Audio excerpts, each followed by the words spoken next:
Former tabloid publisher David Pecker expected to be back on the stand today, day 8 of former President Donald Trump's hush money trial. Good days. Robert Moses is live outside that courthouse in Lower Manhattan with the latest on what to expect from today's proceedings.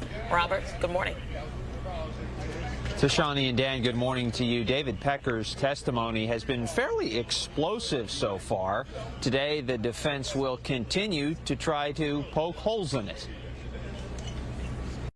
Former President Donald Trump's attorneys are set to continue cross-examining former National Enquirer publisher David Pecker today. Pecker is a longtime friend of the former president. David's been very nice. He's a nice guy. On the stand yesterday, Pecker told of an exchange he had with then-President-elect Trump at Trump Tower in January of 2017.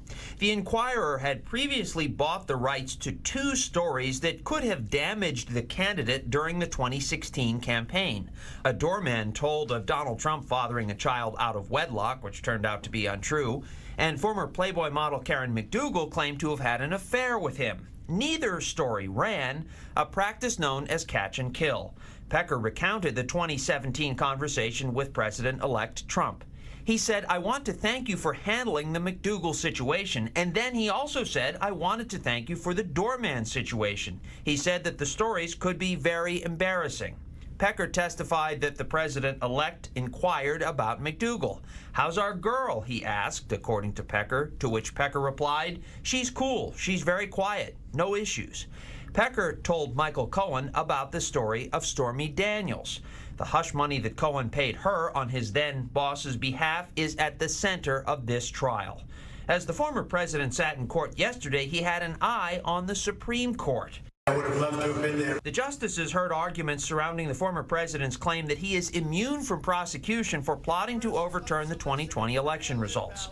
The conservative majority seems poised to grant former presidents at least some level of immunity from criminal prosecution, which could well prevent former President Trump's trial on this matter from taking place before this year's election. This case has huge implications for the presidency, for the future of the presidency, for the future of the country, in my view. Back in Lower Manhattan, the former president hoped the conservative justices, 3 of whom he selected, will side with him. This has nothing to do with me.